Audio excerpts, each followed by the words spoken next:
We are going to analyze Hitchcock's first American project, Rebecca, released for the first time in the United States in 1940. Hitchcock's movie is based on the suspense romantic novel of the same name, written by Daphne du Maurier and published in 1938. One of du Maurier's intriguing devices is her refusal to name her heroine, the first-person narrator, known only as the second Mrs. De Winter. Much of the story is told in flashback. A shy, awkward young woman meets and marries Maximilian De Winter. He is a wealthy widower whose wife, Rebecca, drowned in a sailboat accident. The narrator begins to feel progressively inferior to Rebecca. Daphne du Maurier's novel offers a great psychological insight within a woman's mind and always putting in the background. Hitchcock's adaptation exactly follows the same plot and machinery. The original story in itself is disturbing, and what marks the most is the omnipresence of the first Mrs. De Winter, even though she died in dramatic circumstances. That is why we will largely focus our analysis of Hitchcock's interpretation on the omnipresence of the absent. One of the main evocations of Rebecca is through the recurring image of the sea. The first plan of the flashback shows the raging sea that reminds Rebecca's tragic death. After the first encounter between Mr. De Winter, played by Laurence Olivier, and the future second Mrs. De Winter, played by John Fontaine, Maxime De Winter turns his head towards the sea in the background, remembering Rebecca's memory without even saying her name. Everything is implied in Mr. De Winter's worried face that we can see thanks to a medium close-up shot. The image of the sea comes back during the first date between the narrator and Maxime De Winter. The narrator brings the idea of drowning when the two characters are facing the Mediterranean Sea. The camera is filming them in a medium close-up shot, and the narrator asks, "I never have any fear of drowning, have you?"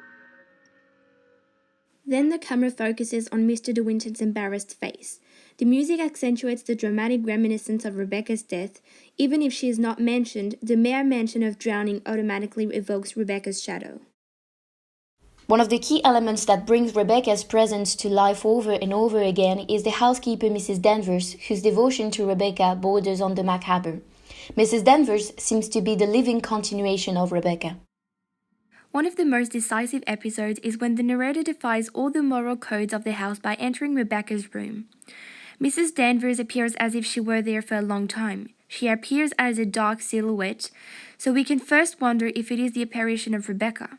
She presses the relics of her dead mistress on the narrator. Mrs. Danvers shows Rebecca's dressing. It is the first time that Rebecca has a real existence through the clothes and underwear she used to wear. Mrs. Danvers tells Rebecca's night routine as if she was still alive. Suddenly, the narrator feels overwhelmed. She is in the left part of the plan, half hidden by the shadow of the foliage. She seems an intruder in Mrs. Danvers' special relationship with Rebecca. This devastating presence of Rebecca makes the narrator miserable, and she tries to leave the room. Mrs. Danvers, dressed in black, is superior to the defenseless Mrs. De Winter. Rebecca's memory lives within Mrs. Danvers as fervent as a fire. For instance, at the end of the scene, Mrs. Danvers keeps repeating, "Listen to the sea," as if it meant, "See the immutable presence of Rebecca." The soundtrack is meaningful in this scene. The more oppressive the scene becomes, the more the music intensifies. This scene marks a turning point in the story, as it will allow the narrator to assert herself as the new Mrs. De Winter. But after the other climatic scene of the ball, when Mrs. Danvers suggests the narrator to wear a dress that belonged to Rebecca, the balance of power shifts again and Mrs. Danvers gets back on top. In a medium close-up, we can see Mrs. Danvers, who is in a profile position and stoic, but the narrator is in tears. She can neither fight the persuasive force of Mrs. Danvers' suggestion to jump, nor the omnipresence of Rebecca. Mrs. Danvers seems more than ever to be the evil incarnation of Rebecca, trying to eradicate her direct rival. The mention of Manderley is also stuck into the first Mrs. De Winter's existence. When the narrator first talks about Manderley, she mentions that, "And then a cloud came upon the moon, and hovered an instant like a dark hand before a face." the dark hand could represent, as a metaphor, the first hint that the second Mrs. De Winter will be censored and swallowed up by the memory of the first. The travelling made by the camera accentuates the fact that even the building is impressive, and all this construction bears the memory of Rebecca. The second Mrs. De Winter cannot fight. Rebecca is finally the story of the omnipresence of a deceased wife, imposing herself on the new wife, on her widow's estate, on domesticity, on all those around her. The new Mrs. De Winter, inexperienced, allows herself to be overshadowed by Rebecca's memory, who gradually poisons her thoughts and life. The fact that the second Mrs. De Winter is never named by her first name also shows that Rebecca takes up all the attention. Even when Mr. De Winter proposed to the narrator, he immediately calls her Mrs. De Winter without even knowing her first name. Only Rebecca's name is mentioned and her place as the first Mrs. De Winter. The second Mrs. De Winter will never reach the first status. The second one is always dismissed to the second place and even more discredited in that role. When Mrs. Van Hooper is sent back home by the newly engaged narrator, she stands in an American shot.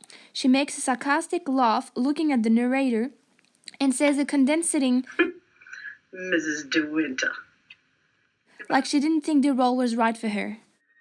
This film, as the novel, relies on a singular plot that puts someone who is never seen, who has no physical existence, as the main character. Rebecca only exists thanks to hints dispersed by the director throughout the film. Hitchcock's efficient scenario only relies on the suggestion of Rebecca, but she's never shown. The use of medium close-ups is also an effective tool to accentuate each character's inner emotions, showing how Rebecca's presence is powerful.